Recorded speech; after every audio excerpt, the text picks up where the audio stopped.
Assalamualaikum warahmatullahi wabarakatuh.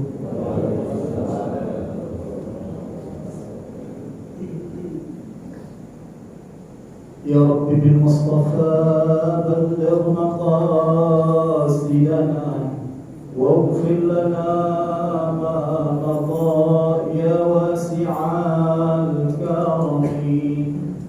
Ya Rabbi bil Mustafa balligh maqasidana waghfir lana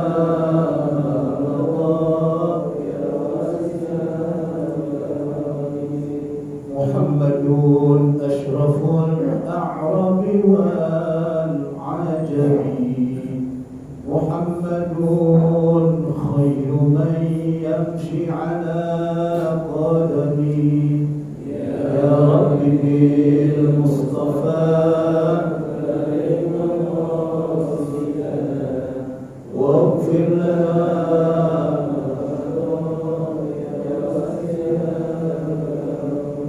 Muhammadun dzikruhu rawhun li anfusina.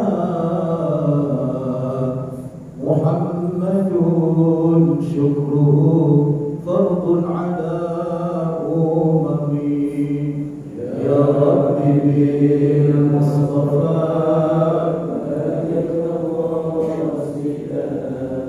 waghfir lana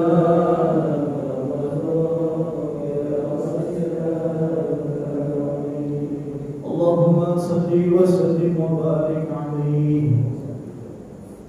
Al-Fatiha ila hadratin Nabi Mustafa Muhammad sallallahu alaihi wasallam wa ila hadrati abadihi wa ikhwani min al-anbiya wal mursalin wal malaikati wal muqarrabin wa syuhada wa salihin wal ulama al-amilin khususan sadatna Abi Bakr wa Umar wa Uthman wa Ali wa baqiyat sahabati wa qarabati Rasulullah sallallahu alaihi wasallam wa ila arwah masyayikhina fi din syaikhina Ibrahim Syekh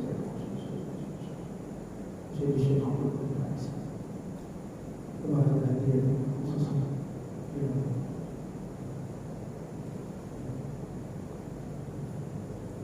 Al-Fatihah. A'udzu billahi minasyaitonir rajim. Bismillahirrahmanirrahim. Alhamdulillahi rabbil alamin. Ar-Rahmanir Rahim. Maliki yaumiddin. إياك نعبد وإياك نستعين اهدنا الصراط المستقيم صراط الذين أنعمت عليهم غير المغضوب عليهم ولا الضالين آمين. الحمد لله الذي أمرنا وأوجبنا بالعبادة وجعلها وسيلة إلى رضا الله وجنة المأوى. والصلاة والسلام على سيدنا محمد صلاة تفتح علينا فتوح العارفين وتفقهنا بها في الدين. سبحانك لا علم لنا إلا ما علمتنا إنك أنت العليم الحكيم. رب اشرح لي صدري ويسر لي أمري واحلل عقدة من لساني يفقهوا قولي. Ikuti sama-sama. Bismillahirrahmanirrahim. Bismillahirrahmanirrahim. Allahumma akhrijna min dhulumatil wahmi wa akrimna binuril fahmi waftah alaina bima'rifatil ilmi wa hassin akhlaqana bil hilmi wa sahhil lana abwaba fadlika wanshur alaina min khazaini rahmatika ya arhamar rahimin.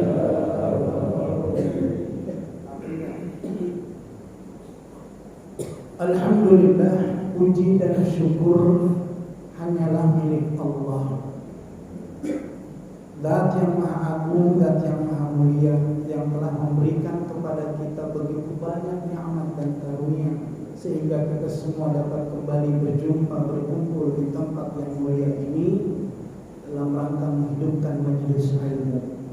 Mudah-mudahan duduknya kita di tempat ini senantiasa mendatangkan ridhanya Allah Subhanahu wa taala, menjadikan sebab menggugurkan semua dosa-dosa kita. Allah angkat penyakit zahir dan batin kita, dan mudah-mudahan kita digolongkan orang-orang yang wafat dalam husnul khatimah. Amin ya rabbal alamin. Salawat dan salam semoga tercurahkan untuk baginda Nabi besar Muhammad sallallahu alaihi wasallam beserta seluruh keluarga dan juga para sahabatnya ila yaumil qiyamah. Para hadirin dan hadirat jamaah Masjid Raya yang dimuliakan Allah Subhanahu wa taala. Pada pagi hari ini insyaallah akan kembali kita lanjutkan pembahasan kita di dalam kajian tasawuf, kajian ilmu akhlak, di mana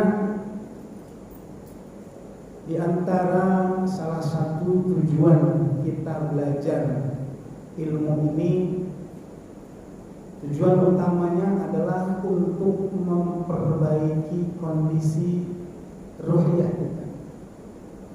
Sekali lagi, kalau kita belajar ilmu akhlak, ilmu tasawuf, tujuannya adalah untuk membersihkan, untuk memperbaiki keadaan batin kita. Jadi salah kalau orang belajar tentang ilmu ini tujuannya adalah untuk dunia. Tujuannya untuk kanuragan. Nah, ada orang belajar tarekat tujuannya biar jadi orang sakti, biar bisa terbang, biar bisa berjalan di atas air. Saya bilang kalau terbang, insya Allah tiap bulan kita bisa terbang, naik pesawat, ya. Bahkan dulu ingat saya ada orang SMS nggak tahu dari siapa, dia tanya, Ustaz, saya pengen nanya sama Ustaz, di Indonesia sekarang siapa kiai yang punya kemampuan bisa terbang, saya mau belajar. Itu yang ditanya. Jadi karena memang kultur Indonesia, memang kalau zaman dulu masih bisa kita temuin kiai-kiai yang model begitu. Zaman sekarang mah kiai terbangnya pakai pesawat, ya, nggak pakai di atas daun. Kenapa? Karena kalau zaman dulu kondisinya beda dengan sekarang. Dan kalau orang dulu, kiai-kiai dulu karomahnya nggak pakai diminta. Yang tadi itu namanya karomah, Pak. Tapi tujuan kita belajar tasawuf bukan cari karomah. Nah, ini seringkali orang fokus belajar tasawuf bagaimana bisa punya karomah. Kalau karomah mah dulu juga ada, oke, namanya ini karomah, gitu. Ya. Jadi bukan itu tujuannya. Kalau Allah kasih kelebihan dari sisi yang tadi, itu namanya pemberian dari Allah. Saya yakin ulama-ulama dulu yang cerita karomahnya banyak, itu mereka sebetulnya nggak mau diceritakan tentang karomahnya. Cuma seringnya murid-muridnya diangkat kan, sebetulnya mereka nggak mau. Karena itu bagian dari sirrun min asrarillah, rahasia-rahasia Allah kepada hamba-hambanya. Dan terkadang kalau rahasia ini dibongkar, itu udah beda. Benar nggak? Kita punya rahasia, kalau udah dibongkar, udah kebuka, kan udah nggak rahasia lagi namanya, kan begitu. Ingat kisah tentang seorang anak muda, ini saya mau sampaikan, kenapa ini saya mau pertimbangkan supaya kembali kita bisa fokus apa tujuan kita belajar tentang bab ini. Ada seorang anak muda, satu ketika di satu kampung terjadi kemarau yang cukup panjang. Ini orang kampung udah sering sholat minta hujan, tapi hujan gak turun-turun. Satu ketika ada seseorang yang melihat ada anak muda naik ke sebuah bukit. Anak muda ini kemudian mengangkat kedua tangannya, ya Rabb, tiba-tiba hujan turun. Ini karena anak muda ini kelihatan ada orang yang melihat, dia jadi saksi, wah, Ini orang hebat nih. Kita sekampung udah berkali-kali sholat nggak dijawab, nggak hujan, nggak turun-turun. Pas dia naik ke atas bukit, tiba-tiba turun hujan. Kebetulan yang ngikutinnya dia ngumpet. Tapi yang namanya orang dekat sama Allah, dia tahu ada yang ikut. Akhirnya dia masuk ke rumahnya. Ternyata dia tinggal di sebuah rumah yang besar, dan ternyata di rumah tersebut banyak orang. Dan ternyata orang ini salah satu pembantu yang ada di rumah itu. Dia masuk ke rumah itu, kemudian orang yang ngintip tadi dia tanya, itu orang yang tadi keluar siapa? Ini yang punya bosnya, yang punya rumah, majikannya. Yang mana? Itu tadi saya ada lihat anak muda, ciri-cirinya begini. Pembantu saya, anak buah saya banyak. Saya nggak tahu yang mana orangnya gitu kan. Akhirnya dia penasaran orang. Kemudian dia masuk ke rumahnya. Pas tiba di sebuah kamar, dia lihat ternyata anak muda tadi sudah meninggal. Apa pasal bahwa ibu sekalian? Oh, ternyata dia tahu ada orang yang tahu kerahasiaan dia dengan Allah, doa yang bisa diijabah. Dia minta sama Allah agar dimatikan saat itu karena rahasia baini wa bainaka ya Rabb sudah ada yang tahu. Sampai seperti itu. Dia nggak mau dia punya rahasia karomahnya ketahuan sama orang lain. Pas ketahuan dia minta, ya Allah wafatkan saya. Sampai seperti itu. Ini ada dalam satu kitab dari Shalihul Lisan. Nah, ini contoh saja bahwa tujuan kita belajar tasawuf bukan itu, tapi tujuan kita adalah bagaimana mencontoh ruh Rasulullah Sallallahu Alaihi Wasallam. Termasuk kita memperingati peringatan Maulid Nabi Muhammad Sallallahu Alaihi Wasallam adalah salah satunya adalah bagaimana kita bisa belajar sosok ruh Rasulullah Sallallahu Alaihi Wasallam biar masuk dalam diri kita. Jangan sampai peringatan Maulid kita rayakan setiap tahun, tapi kita nggak mendapatkan apa-apa dari rahasia ruh Rasulullah dalam diri kita. Ini omong kosong. Walaupun Maulidnya berjuta-juta kita keluarkan, kalau ini nggak dapat, maka tujuan dari Maulid belum tercapai. Di antara tujuan Maulid, mungkin kisah ini sering kita dengar. Salah satunya adalah bagaimana salah seorang panglima besar, Salahuddin Al-Ayyubi, yang pada waktu itu risau dengan keadaan kaum muslimin. Kan ceritanya begitu. Untuk bisa kembali membangkitkan semangat kaum muslimin dalam merebut Palestina, Masjidil Aqsa, maka kemudian dia kumpulkan ulama-ulama untuk membuat syair-syair, cerita-cerita, kisah-kisah tentang kepribadian Rasulullah SAW. Maka muncullah ulama-ulama yang membuat Maulid Al-Barzanji, Maulid Ad-Dibai, dan maulid-maulid yang lainnya. Di situ tujuannya adalah untuk membangkitkan semangat ruh Rasulullah yang ada dalam diri umat Islam, dan terbukti berhasil. Salahuddin telah berhasil membangkitkan semangat kaum muslimin, dan akhirnya Al-Aqsa bisa kembali direbut. Ini salah satu tujuan utama kita belajar ilmu tasawuf. Ada 3 poin, ini sekedar saya ulang saja sebelum kita masuk ke bab. Yang pertama, poinnya adalah manusia itu asyauq ila tatahhur. Kita ini cenderung, Pak, Ibu,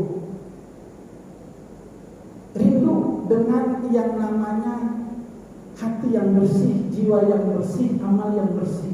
Ini sudah menjadi fitrahnya manusia.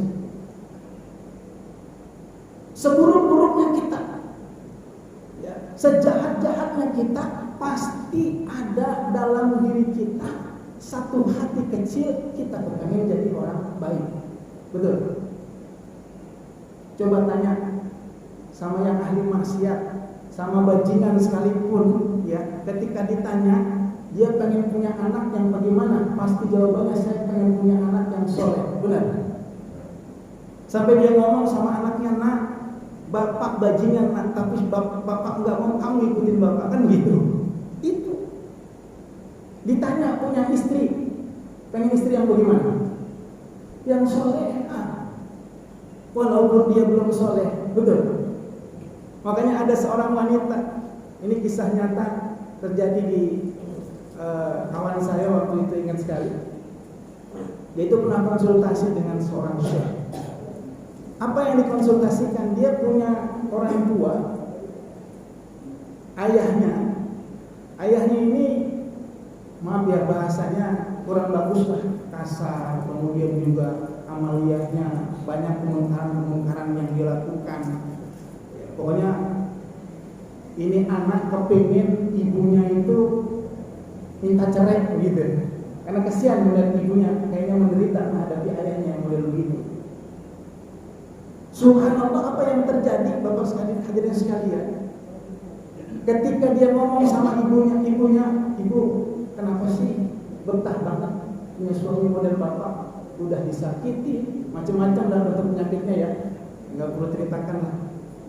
Apa kata ibu ini? Nah, bapak kamu itu adalah surganya ibu. Kenapa ibu bertahan? Karena bapak yakin, ibu yakin meskipun bapak menyakiti ibu, bapak tidak baik dengan ibu, itu ladang pahala buat ibu, dan ibu yakin ibu akan masuk surga dengan sebab ini. Ada seorang ibu yang dengan begitu dia bertahan, dengan kesabarannya, dengan menghadapi suami yang model begitu, yang kalau bahasa kita mah udah minta cerai aja, tapi dia bertahan Pak. Kenapa? Karena dia tahu hakikat apa yang Allah berikan kepada dia, dan ternyata dia yakin bahwa suaminya lah yang nanti menjadi sebab dia masuk ke dalam surganya Allah Subhanahu wa Ta'ala. Makanya jangan heran kalau di antara wanita-wanita yang dirindukan surga, salah satunya adalah istri daripada siapa? Istrinya Fir'aun. Ibu kalau ditanya mau nggak Bu punya istri Fir'aun Bu? Nggak mau, jangankan Fir'aun, ya. Yang Abu Jahal juga nggak mau, benar nggak? Tapi subhanallah, Siti Asia, ya, dia bisa berhasil menjadi wanita yang dirindukan surga gara-gara ini. Nggak kebayang punya suami Fir'aun, ya. Tapi dia bertahan, dia bersabar dengan keadaan itu yang membuat dia istimewa. Makanya ibu-ibu kalau punya suami yang baru marah-marah aja belum jadi Fir'aun itu, belum jadi Fir'aun. Yang kalau ngasih belanja masih kurang belum jadi Fir'aun. Ini Siti Asia, ini masya Allah. Kalau Fir'aun mah nggak ada kita yang mau punya anak namanya Fir'aun, benar nggak? Saking apa? Kita tahu karakter Fir'aun seperti apa, tapi Siti Asia dia bertahan menjadi istrinya Fir'aun. Masya Allah. Ya, itu salah satu tarbiyah ruhiyah. Jadi seseorang itu kalau dia sudah menikmati puncak iman dengan yang namanya penderitaan itu dia senang. Kenapa? Karena dengan penderitaan inilah wasilah dia masuk ke dalam surganya Allah. Nah ini dan makamnya makam hakikat. Nah itu yang pertama, asyauq ila tatahhur. Yang kedua, al-isti'la bi quyudil madah. Tujuan kita belajar ilmu ini adalah kenapa? Karena kecenderungan orang, ya, dalam satu waktu ketika materi-materi dalam kehidupan kita sudah terpenuhi, seseorang itu akan mencari sisi lain, Pak. Saya hampir menemukan ada orang yang materi dunianya tercukupi, ketika itu semua sudah selesai, sudah cita-citanya terpenuhi, ujung-ujungnya dia bakal lari akan mencari suasana hati yang lain, Pak. Hati yang gak bisa diobati dengan materi, hati yang gak bisa diobati dengan rumah mewah, dengan mobil hebat. Bukan. Ada orang-orang yang mencari sisi itu. Ini udah dipenuhi, yang dicari apa? Ketenangan batin. Oh, ternyata punya harta yang berlimpah, deposit di mana-mana, kadang-kadang nggak nyaman juga. Punya perusahaan 10, ada 2 yang bangkrut, jadi pikiran, stres juga, benar nggak? Nah itu. Jadi karena orang punya batasan al-ihtiyat bi quyudil madah, maka keinginan kita untuk dekat dengan Allah, mencari sosok orang yang bisa kita teladani, inilah yang menjadi alasan kenapa kita belajar tentang ilmu tasawuf.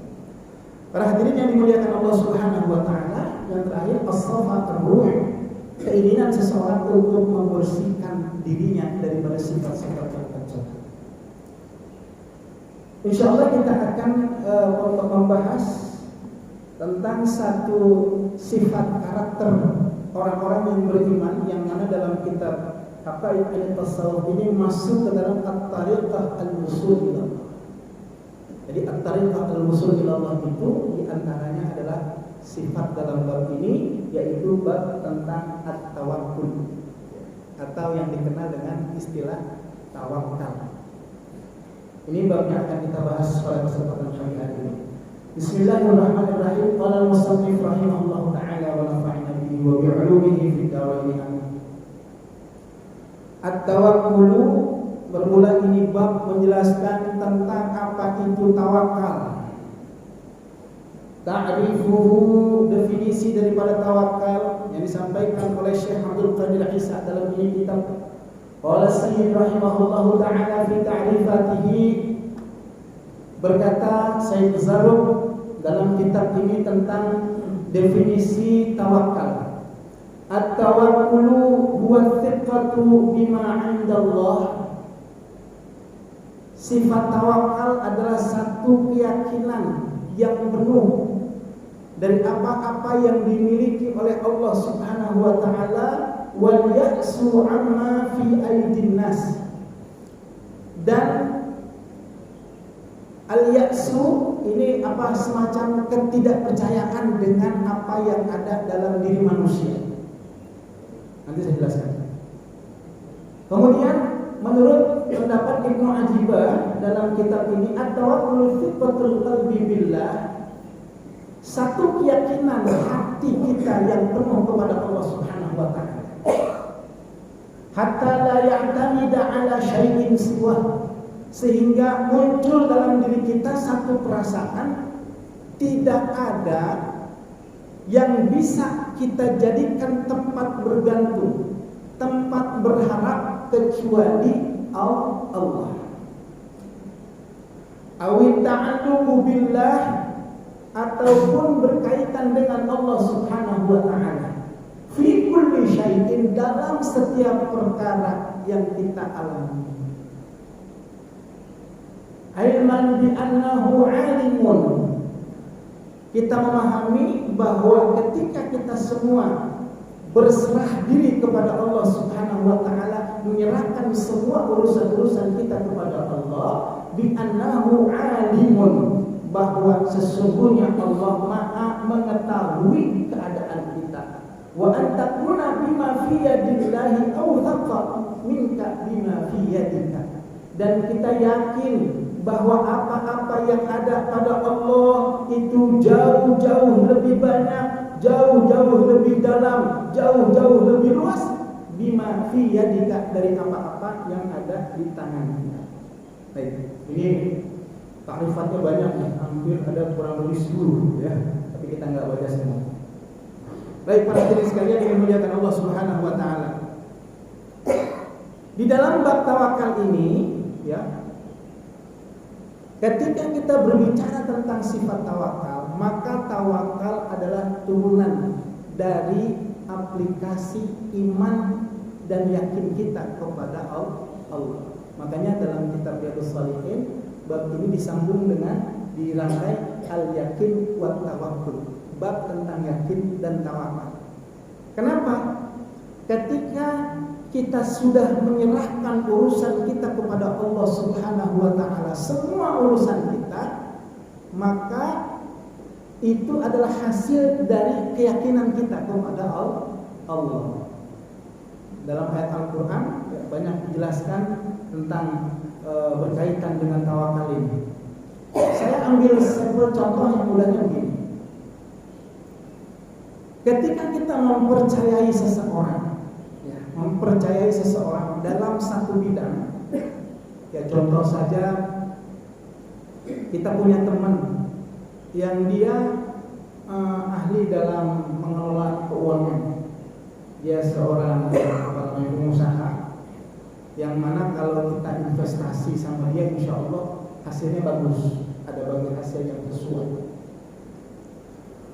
Ketika kita akan menyerahkan dana kita untuk diputar, ya, untuk dikelola, maka tentunya kita punya keyakinan dulu sama orang ini, benar kan? Pasti kita yakin dulu, ini orang hebat, investasinya banyak, usahanya maju. Saya yakin kalau uang saya serahkan sama dia untuk dikelola, saya yakin nanti dia akan menghasilkan. Kan begitu. Apa yang pertama Pak? Yakin dulu, benar nggak? Kita telusuri ini benar nggak? Dia benar nggak punya perusahaan yang sudah ditangani sama dia sukses? Kita tanya sama orang-orang yang pernah berdekat-dekat dengan dia, kan begitu? Ini perumpamaan ketika kita yakin kepada Allah, ketika kita mengucapkan amantu billah, aku beriman kepada Allah, yakin kepada Allah, maka saat itu trust kepercayaan kita hanya kepada Allah. Lalu apakah cukup dengan mengucapkan yakin amantu billah saja, dengan mengucapkan 2 kalimat syahadat saja, dengan mengucapkan lafzul jalalah saja? Tidak cukup. Kenapa? Ketika kita yakin kepada Allah, maka tahap berikutnya adalah kita menyerahkan urusan kita kepada Allah. Sama dengan yang tadi. Kalau kita udah percaya sama ini orang, kita serahkan duit kita untuk dikelola. Kan begitu? Saya. Kalau kita mau ikut join, ya anak mau ikut juga kerjanya ada uang, misalkan 1 miliar, tolong dikelola. Oke. Kira-kira membuat usaha apa? Dan kita yakin kita bakal ikut arahan orang itu kan? Bener nggak? Duit diserahin. Kita udah ngomong kita membuat usaha kuliner, bikin restoran misalnya. Dan dia ahli juga di manajemen. Pasti dan pasti kita bakal ngikutin arahan dia. Bener nggak? Nih kita sewa ruko dulu, anggarannya sekian, kan gitu ya. Kemudian setelah itu kita cari orang-orang, karyawan-karyawan kita berapa orang. Semua arahan dia bakal kita ikuti. Ini perumpamaan ketika kita semua menyerahkan urusan kita kepada Allah. Wa ufawwidu amri ila Allah. Saya sudah serahkan sepenuhnya hidup saya untukmu ya Allah, kepadamu ya Allah. Terserah mau kau apain, terserah ya Allah, begitu. Jadi ini aplikasi daripada yakin kita kepada Allah. Allah yang selanjutnya adalah kita menyerahkan urusan kita kepada Allah. Kalau ada orang yang sudah menyatakan beriman kepada Allah, tapi masih menyerahkan urusan kepada manusia, dia yakin kepada manusia bahwa manusia yang akan menyelesaikan masalah, berarti ada yang salah dalam akidah orang ini. Betul-betul. Di situ. Jadi ini konsekuensi Pak. Makanya bab tawakal ini masuk dalam pembahasan at-tariqah al-wusul ila Allah, kita cara untuk menuju Allah dengan jalur ini. Karena banyak orang yang lempengan ini yakinnya sudah kurang Pak. Walaupun ibadahnya hebat, tapi kalau urusan yang ini kadang-kadang ragu. Apalagi di tengah kondisi zaman sekarang yang penuh fitnah ini, Masya Allah. Betapa banyak kita ini sedang diganggu, akidah kita ini sedang dirusak. Bagaimana supaya kita nggak yakin sama Allah? Bagaimana supaya keyakinan sama Allah kita luntur? Cuman gara-gara masalah ekonomi, gara-gara masalah ada doa-doa kita yang belum dijabah oleh Allah. Padahal kita belum mengkoreksi sejauh mana amal ibadah kita. Kita hanya bisa menuntut Allah agar menijabah doa-doa kita. Sementara dalam kalimat iyyaka na'budu wa iyyaka nasta'in yang dituntut sama Allah, hai hambaku, ketika engkau minta tolong kepadaku agar masalahmu selesai, perbaiki dulu ibadahmu. Kan kata Allah begitu. Jadi kalau kita minta konsekuensi wa idza sa'alaka ibadi anni fa inni qarib, kita bisa tuntut Allah, ya Allah kenapa? Katanya engkau akan ijabah semua doa-doa kalau ada hambanya yang meminta. Lihat dulu kata Allah, na'budunya udah belum, ibadahnya udah beres belum, salatnya udah beres belum. Allah bakal balik begitu. Jangan cuma minta pengen ijabah doa, tapi maksiat jalan. Jangankan doa kita dengan maksiat, Masya Allah. Doa yang dipanjatkan oleh orang yang makanannya tidak halal saja, itu bisa menjadi penghalang daripada dijabahnya doa. Betul nggak? Itu cuma makanan Pak, yang menurut kita mungkin ketelingsut. Kita makan lupa nggak baca bismillah, kita makan lupa tanya ini halal apa enggak. Mampir aja di warung mie ayam, nggak taunya bukan mie ayam tapi mie babi. Kita nggak tahu tuh, ada kejadian kan begitu ya. Itu sama-sama. Makanya para sahabat itu dalam urusan makan itu Masya Allah, mereka sangat selektif sekali. Ya kita lagi belajar, walaupun kita bukan jadi orang bersih, ya salah satu daripada dijabahnya doa adalah bagaimana kita menjaga kebersihan daripada makan itu. Nah itu contoh saya. Bagaimana ketika Allah Subhanahu wa Ta'ala mengijabah doa, tapi melihat dari sisi-sisi yang itu. Di dalam firman Allah, di sini ayatnya banyak. Wa 'alallahi fatawakkalu in kuntum mu'minin. Salah satunya adalah firman Allah dalam surat Al-Maidah ayat 23. Hendaklah kepada Allah kalian bertawakal. In kuntum mu'minin, jikalau kalian benar-benar beriman. Sampai Allah katakan begitu. Kalau benar-benar beriman, pasti kalian orang yang menjadi orang yang tawakal. Wa 'alallahi falyatawakkalul mu'minun. Bahkan di dalam ayat lain, ini ayat yang masyhur. Bismillahirrahmanirrahim. Innamal mu'minuna alladziina idza dzukirallahu wajilat qulubuhum wa idza tuliyat 'alaihim ayatuhu zadatuhum imana wa 'ala rabbihim yatawakkalun. Kata Allah, ciri-ciri di antara orang-orang yang beriman, ciri-cirinya adalah idza dzukirallah wajilat qulubuhum. Kalau disebut nama Allah, kalau mereka menyebut nama Allah, bukan hanya disebut, bahkan ketika mereka menyebut nama Allah, wajilat qulubuhum, bergetar hati mereka. Wa idza tuliyat 'alaihim ayatuhu, kalau ditampakkan dalam diri mereka ayat-ayat kebesaran Allah, baik ayat-ayat yang bersifat qauliyah ataupun qaumiyah, zadatuhum imanan, bertambahlah iman mereka, wa 'ala rabbihim yatawakkalun, dan hanya kepada Allah lah mereka bertawakal. Sampai seperti itu konsepnya. Iman yakin kepada Allah maka akan membuahkan hasil sifat tawakal. Kita akan belajar para hadirin sekalian dari orang-orang saleh. Kita akan belajar dari para nabi dan para rasul. Apakah mereka orang-orang yang bertawakal kepada Allah? Subhanallah. Kisah-kisah sejarah mencatat salah satunya adalah kisah Nabi Allah Ibrahim alaihissalam.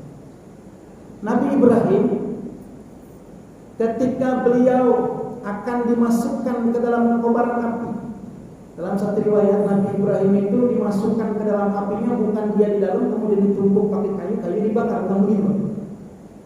Dalam satu kitab jelaskan ini api yang sudah membara, ya ibaratnya ini lah ya, ini kayu yang sudah terbakar, Pak. Api sudah membara. Itu Nabi Ibrahim dicemplungin, Pak. Mungkin pakai apa kalau sekarang eskalator ya. Di zaman dulu mungkin kita nggak bisa nomor kurang lebih begitu deh ya. Pakai eskalator yang bisa naik turun itu. Bukan eskalator apa? Apa namanya? Eskalator.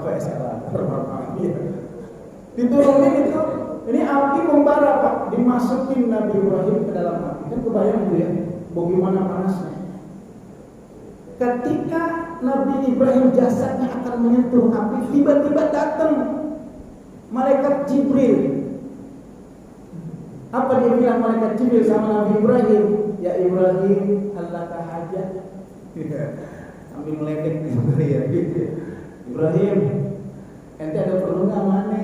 Ini dia di bawah api nih, gitu. Kalau bahasa kita, ente nggak perlu sama aneh nih, Ibrahim. Apa kata Ibrahim? Masya Allah. Ya Jibril, fa'alaika la wa ilallahi bala. Jibril, gua nggak perlu sama lu. Aku nggak perlu sama kau ya Jibril, walaupun di bawah itu berapa detik lagi api akan membakar tubuhku. Fa'ilallahi bala, tapi aku hanya berharap kepada Allah. Aneh nggak perlu sama ente Jibril, aneh hanya perlu sama Allah. Itu hebatnya Nabi Ibrahim alaihissalam. Kira-kira kalau kita begitu, mau jatuh ada teman mau nolongin juga, pas nyebur udah lu kagak nolongin lu kan begitu ya. Ya, kita kalau diminta begitu pasti respon kita kan manusia, karena iman kita beda dengan Nabi Ibrahim. Tapi Nabi Ibrahim enggak, dia nggak minta pertolongan kepada Nabi, kepada siapa, kepada malaikat Jibril, enggak. Tapi tapi dia hanya kepada Allah. Hasbunallah wa ni'mal wakil.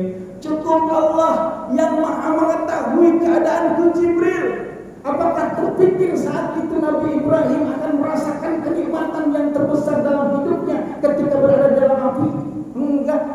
Nabi Ibrahim enggak terpikir bahwa api bisa berubah menjadi dingin. Enggak terpikir. Dia hanya tawakal sama Allah. Saya serahkan sepenuhnya kepada Allah. Terserah Allah mau bikin apa.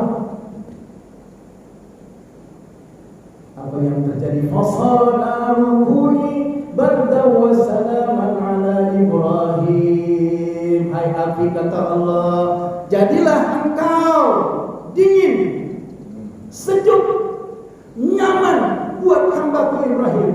Allah. Seandainya saat itu Nabi Ibrahim menerima tawaran malaikat Jibril, kira-kira Jibril mau ngapain, Pak? Kebayang bentuk pertolongan malaikat Jibril apa kira-kira?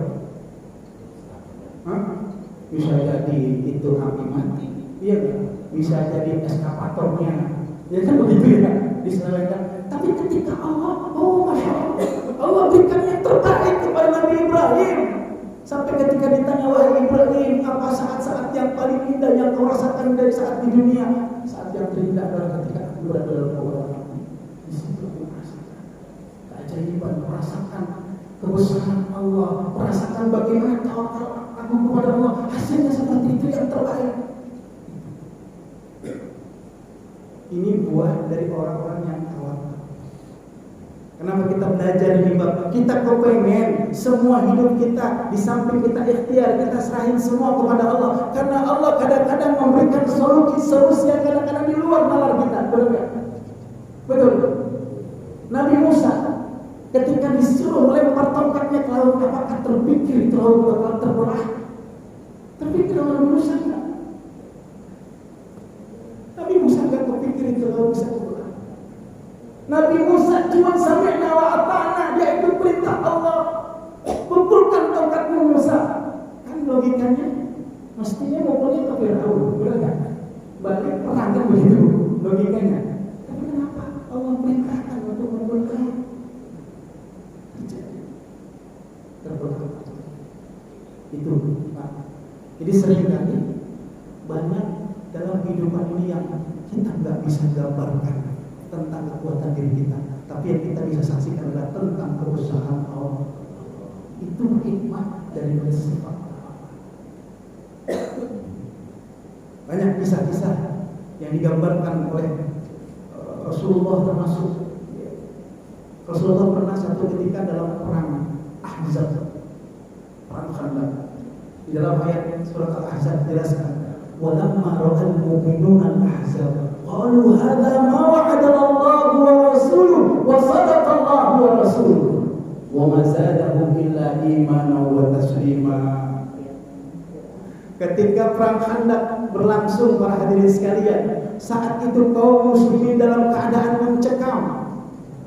Pendapat Salman Al-Farisi dipakai untuk menggali parit, tapi dalam kondisi hati yang galau. Para sahabat takut, gelisah. Kenapa? Karena dia tahu jumlah pasukan orang kafir Quraisy begitu sangat banyak. Makanya saat itu ada sahabat yang kayaknya ogah-ogahan saat menggali. Ini kita bakal mati, kita bakal terkubur di lubang ini. Itu sahabat banyak yang punya pikiran seperti itu, Pak. Apa yang terjadi? Ada satu spirit besar yang disampaikan kepada Rasulullah SAW dari malaikat Jibril. Ya Rasulullah, bilang nama sahabat-sahabatku, sekarang engkau susah, ini peperangan begitu dahsyat, tapi nanti yakinkan kepada mereka akan menguasai Persia dan Romawi. Oh, ini langsung dikabarin sama sahabat. Wahai sahabat, sekarang kalian capek-capek, tapi nanti aku mendapatkan berita dari malaikat Jibril bahwa kita akan menguasai Persia dan Romawi. Oh, sahabat langsung bangkit, Pak. Semangatnya, galinya semangat juangnya tinggi. Subhanallah, inilah salah satu bagian dari motivasi semangat yang diberikan oleh Rasulullah, sehingga pada akhirnya kekuatan kaum muslimin menjadi solid. Dan apa yang terjadi? Rasulullah bilang, sudah, kita tawakal sama Allah. Kekuatan kita kecil dibandingkan dengan kekuatan mereka. Rasulullah dengan para sahabat mentargib sahabat. Kita serahkan semua. Udah sekarang gali-gali aja begitu kita ya. Ibarat kita ngomong sama istri kita lagi ada masalah begitu, pesan sama istri kita, "Ma, bantu sholat hajat, lagi ada masalah." Masalahnya apa Pak? Mungkin gak usah diceritain, pokoknya udah sholat aja. Kita cari wasilah dengan sebab sholat dan sedekah misalkan begitu. Biar nanti Allah yang selesaikan. Kurang lebih begitu. Sahabat ditarget oleh sama Rasulullah Sallallahu Alaihi Wasallam. Ayo kita kerjakan saja, selesaikan ini hari. Subhanallah, apa yang terjadi tadi dalam ayat tadi. Qalu hadza ma wa'adana Allah wa rasuluhu wa sadaqallahu wa rasuluhu. Ternyata Allah Subhanahu wa taala lakukan satu cara yang di luar dugaan para hadirin sekalian. Orang-orang kafir Quraisy yang pada waktu itu akan menyerbu muslimin, kaum muslimin. Mereka cari-cari di mana ini kaum muslimin. Oh, ternyata mereka ngumpet di parit. Tiba-tiba dari tokoh-tokoh orang kafir Quraisy ini, gembong-gembongnya, pimpinan-pimpinan perangnya dibikin cinta sama Allah. Dibikin hatinya kayak semacam apa ya? Kayak apa kendor gitu, takut. Sampai satu orang menginstruksi kita nggak jadi, nggak usah Muhammad. Ini ribet urusannya. Mungkin kalian apa kali gitu ya. Jadi tokoh-tokoh ini, panglima-panglima perangnya dibikin ciut hatinya Pak, sehingga akhirnya nggak jadi mau menyerang, kembali ke tempatnya masing-masing. Tuh cara Allah kayak gitu, nggak sampai perang Pak. Padahal sahabat udah takut, udah khawatir, mereka semua bakal habis mati semua dengan jumlah yang tidak seimbang. Tapi Allah kembalikan, walamma ra'al mu'minal ahzab qalu hadza ma wa'adana Allah wa rasuluhu. Ini yang Allah jadikan sahabat semua begitu yakin kepada Allah. Ini jadi Allah. Ternyata mereka kabur. Sehingga dalam peperangan ini tidak ada korban dari kedua belah pihak. Kalau udah kabur duluan semua, udah takut dulu. Dikasih takut sama Allah. Nah ini contoh bagaimana tawakalnya sahabat Rasulullah SAW. Bahkan ada satu hadis Rasulullah yang mungkin pernah saya bacakan hadis ini tentang bagaimana tawakalnya seseorang yang beribadah kepada Allah. Makanya Pak, memang ini cukup berat ya kalau kita memurnikan ibadah benar-benar ikhlas karena Allah, bukan karena dunia. Memang berat. Lempengan ini udah lempengan level yang naik terikat ini. Ya, kalau kita ibadah udah nggak ingat-ingat ngurusin dunia, doanya udah ngedoain orang lain, bukan ngedoain diri kita terus. Ini levelnya udah tinggi. Sehingga dalam sebuah hadis dikatakan man syaghalahu bil Qur'an. Barang siapa yang kita disibukkan dengan amal-amal ibadah seperti membaca Al-Qur'an, salat, zikir dan sebagainya. Kemudian kita ini enggak sempat minta. Maksudnya enggak sempat doa-doa yang khusus, udah ngaji aja satu hari 3 juz, 5 juz. Pokoknya baca Qur'an. Salat juga demikian. Ada doa-doa dalam hati, tapi kita mungkin nggak terlalu fokus banget lah. Artinya sholat itu memang betul-betul kita niatkan billah.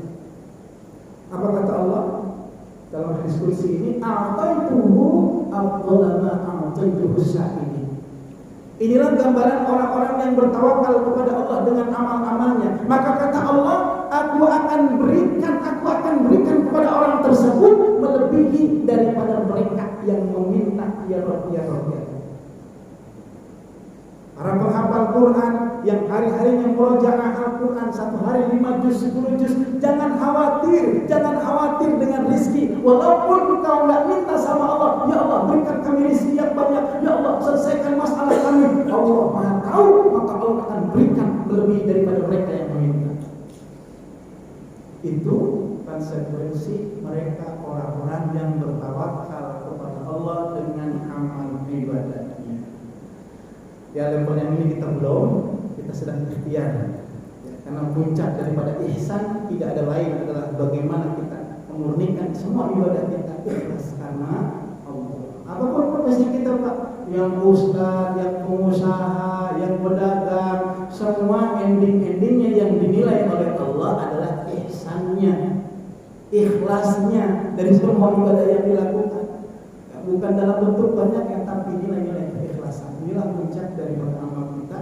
Maka sifat tawakal ini adalah merupakan sifat yang paling spesial dan harus ada dalam diri. Para jemaah yang dimuliakan Allah Subhanahu wa taala, sudah masuk ya? Waktu sudah? Oh, masih berapa menit? Ya. Baik. Sebelum kita akhiri terakhir ya, saya sampaikan ada beberapa syarat-syarat. Syarat-syarat amaliyah kita disebut tawakal. Saya akan ambil dari salah satu kitab yang disusun oleh Syekh Imam Al-Ghazali. Apa kata beliau? Rukun daripada syarat tawakal yang pertama ilmu. Syaratnya adalah bagaimana kita mengetahui, memahami tentang Allah. Annallaha hayyun la yamut. Kita harus yakin, pahami bahwa Allah Maha Hidup. Allah tidak mati. Allah yang Maha menyelesaikan urusan-urusan kita. War-Rahmanur Rahim, ilmun bi ahwalina. Allah yang Maha mengetahui semua keadaan kita. Qadirun la yahtaju ilaina. Allah berkuasa, Allah berkehendak, dan Allah enggak perlu sama kita. Justru kita yang perlu sama Allah. Ini yang harus kita pahami. Jangan sampai kita merasa dalam yakin kita, oh Allah enggak ada. Kan karena gini, karena pertanyaan ini sering muncul, Pak. Di zaman sekarang itu, Masya Allah, ya, bincang. Emang Allah ada? Kan begitu ya? Pertanyaan-pertanyaan yang kayaknya ingin menjebak kita dalam urusan akidah. Bahkan pertanyaan ini bukan hanya terjadi zaman sekarang, Pak. Ya, ini karakter-karakter Bani Israil. Nabi Musa pernah ditanya sama kaumnya, "Hei Musa, Tuhan itu tidur nggak?" Nabi Musa ditanya, Tuhan itu tidur apa enggak? Nabi Musa sempat bingung. Kenapa? Karena Bani Israil ini terkenal orang yang kritis, tapi kritisnya kadang-kadang enggak beralasan. Tujuannya cuma sekedar ya ngejek, ya, kalau kayak kita mah ya, nyinyir gitu ya. Tujuannya itu. Akhirnya Nabi Musa konsultasi sama Allah, ya Allah, ini sih ada satu pertanyaan. Bagaimana jawabannya ya? Kan begitu. Akhirnya kata Allah, ya Musa, sekarang kamu pegang 2 botol yang berisi air, satu dengan tangan satu kiri, satu tangan kanan. Kamu pegang itu botol, sebelum ada instruksi dari aku, jangan kau turunkan itu botol. Nabi Musa sampai nawakna, dia pegang itu 2 botol kanan kiri, 1 jam, 2 jam, 1 hari, nggak sampai 1 hari, tiba-tiba Nabi Musa ngantuk. Jatuh itu salah satu botol yang di tangannya. Ya, apa kata Allah? Ya Musa, lau ghafaltu ala abdi la saqatatis sama'u 'ala al-ard. Hai Musa, seandainya aku lalai, aku ngantuk seperti engkau, maka langit bakal jatuh ke bumi. Hai Musa, bumi akan bertabrakan, planet-planet akan bertumbukan. Itu yang akan terjadi. Hai Musa, katakan sama mereka. Benar? Itu yang terjadi, Pak. Kalau kita ngantuk, jatuh itu. Tapi kalau Allah nggak mungkin ngantuk. Wa ma tasqutu min waraqatin illa ya'lamuha.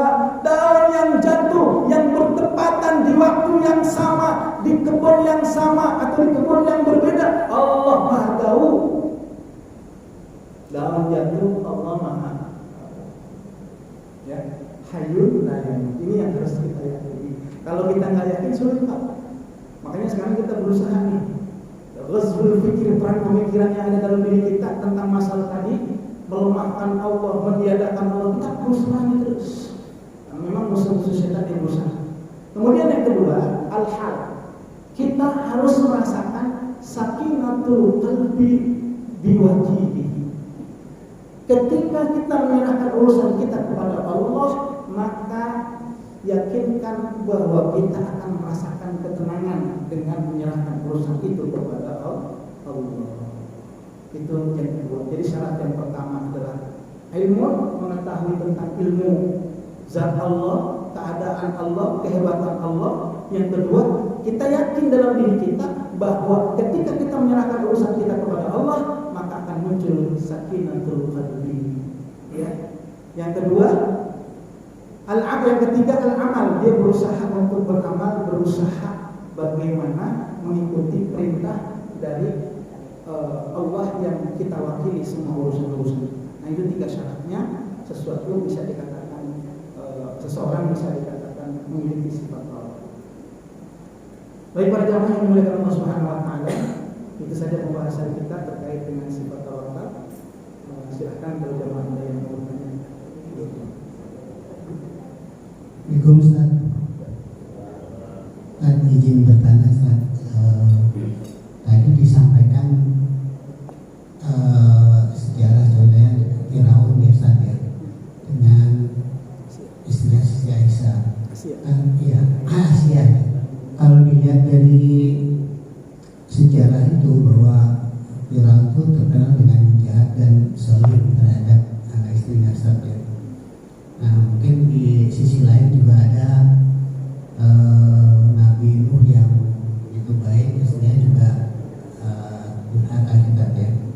Nah, kalau kita tarik ke zaman sekarang itu ternyata banyak juga yang seperti itu.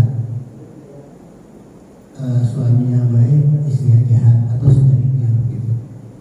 Nah, bagaimana memahami ayat Allah itu yang bunyinya bahwa lelaki yang baik itu untuk istri yang baik, kemudian istri yang baik atau untuk lelaki yang baik.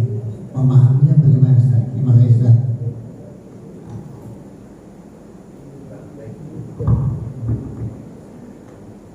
Dalam konteks kenyataan yang tadi, beberapa kasus yang kita lihat dari Firaun, Nabi Nuh, ya, semua ini adalah bagian dari proses.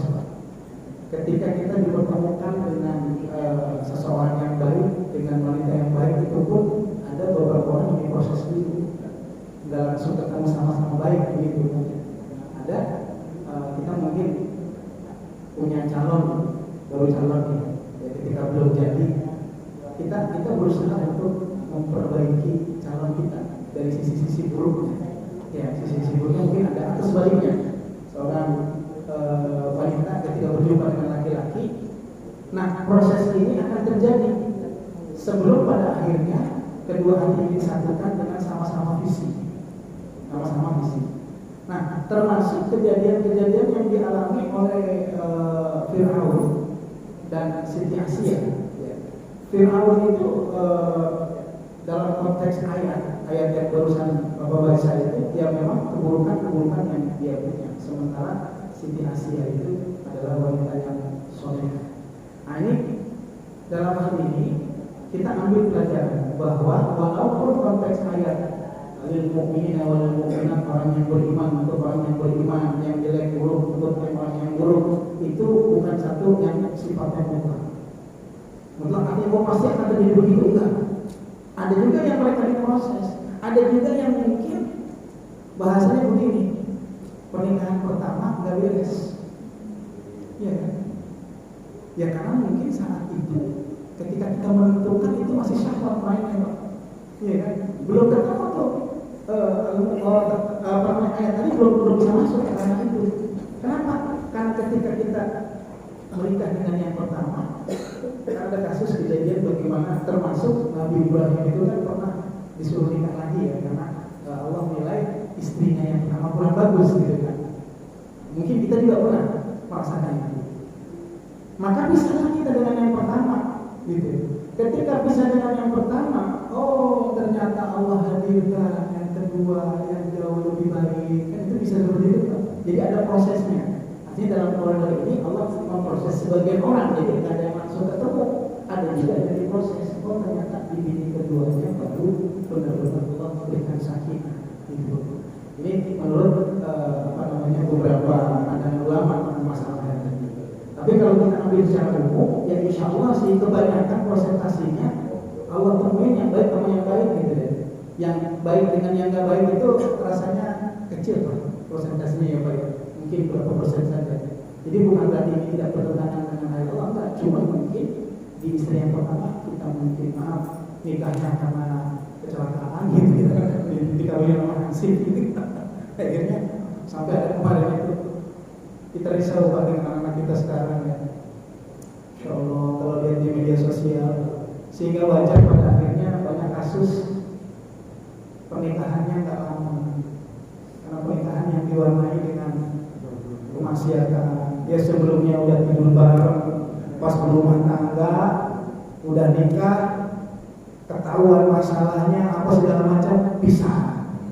Itu sebetulnya ya cermin dah bapak-bapak ini orang-orang pengalaman dah. Ya mudah-mudahan kita semua pernah dijagalah pergaulan kita ya. Tapi kalau yang model sekarang kejadian seperti itu hampir dipastikan kalau dikritik gitu ada masalah sebelumnya. Mungkin mereka udah bebas dulu pergaulannya sehingga pas nikah nggak nyaman bisa. Ya, itu kalau dari surat An-Nur apa ya? Ya. Itu lelaki perzina itu harus memilih wanita yang berzina. Nah, itu kalau sama juga kebalikannya, wanita yang berzina kawin sama lelaki yang berzina. Nah itu kayak lihat kayak Iya, gitu. Iya betul. Artinya kufu ya kecocokan dalam hal ini memang Masya Allah ya. Kita nggak bisa, itu urusan Allah ya. Ketika ketemu orang wanita yang berzina dengan wanita yang berzina, pemabuk dengan pemabuk, ya itu memang bagian daripada amal-amal mereka. Tapi kan mungkin ada beberapa kasus yang ternyata sebaliknya. Ada seorang pezina karena dia bertobat, tiba-tiba dari hasil tobatnya dia dipertemukan dengan ustaz, begitu ya. Nah ini adalah kondisi yang berbeda. Perubahan-perubahan inilah yang disebut dengan proses. Di mana prosesnya? Nah ya tarbiyah ini dalam ilmu tasawuf makom kita kan naik, makom kita ini bertahap naik. Makanya ketika dalam ayat tadi dipertemukan ya bisa terjadi, tapi bisa juga tidak terjadi. Bisa juga